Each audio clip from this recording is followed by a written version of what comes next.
Now, election time is in the air. It is a time of choosing government, all well and fine.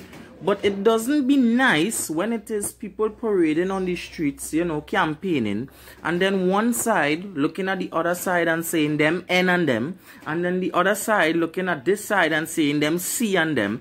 That is tribalness. Alright, so all you.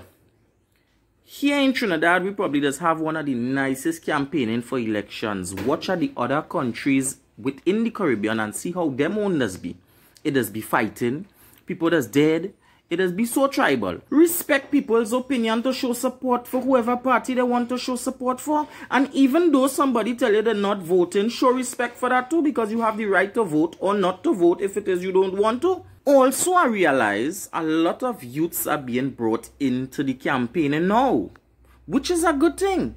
But as a youth, over 18, you have the right to campaign, you have the right to support, you have the right to vote, but also you have the right to know what it is going on in your country. And if it is you don't know what's going on in your country for all those years before, and then you're campaigning now with a party, because visually unknowing to you persuading you to vote for some party, then that is on you. You should know what's going on in your country. So don't just vote because Ringleader is a public figure and Ringleader tell you we vote in X or we vote in Y. Or don't just vote because John tell you we get $2 drain and we get a raise in salary. Vote because of what you saw. And if it is you can't tell me nothing you see within the government that was done or wasn't done, or within the opposition that was done or wasn't done, then something is wrong. And you're voting. All artists have to live regardless of who they sing for.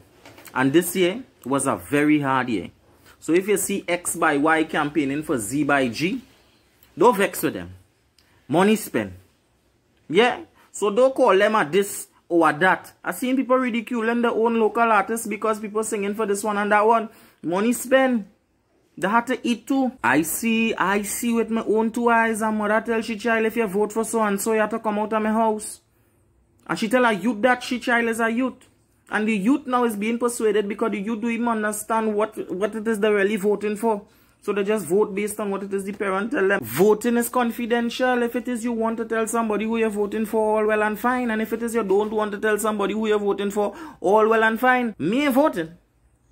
But I my business. Don't let my view persuade you to not vote. You have values. Yeah? And next thing. Political parties. Why all you does choose the worst set of MPs to put in the areas that all you're surely not going to lose? The areas that all you have are strongholds. All you're supposed to put some of the best MPs to lead the people. All you put in people who the people cannot even go and see. All you put in MPs where having meeting 2 o'clock and 3 o'clock in the morning, and when you watch the galleries only females. All you put in MPs where the people can't even go and see. Because they say I don't walk up in the back there, but let them kill one another. And to the MPs that were chosen by the government and the opposition, I would like to say this now, because I know after elections, we will not be seeing you all. Whoever win, all you just work for the people, please. There are some really, really nice MPs on the two sides. And then there are some really, really, really, I don't know what kind of MPs that were chosen on the both sides. But all let us work for the people now, in case we ain't see all you again. Alright?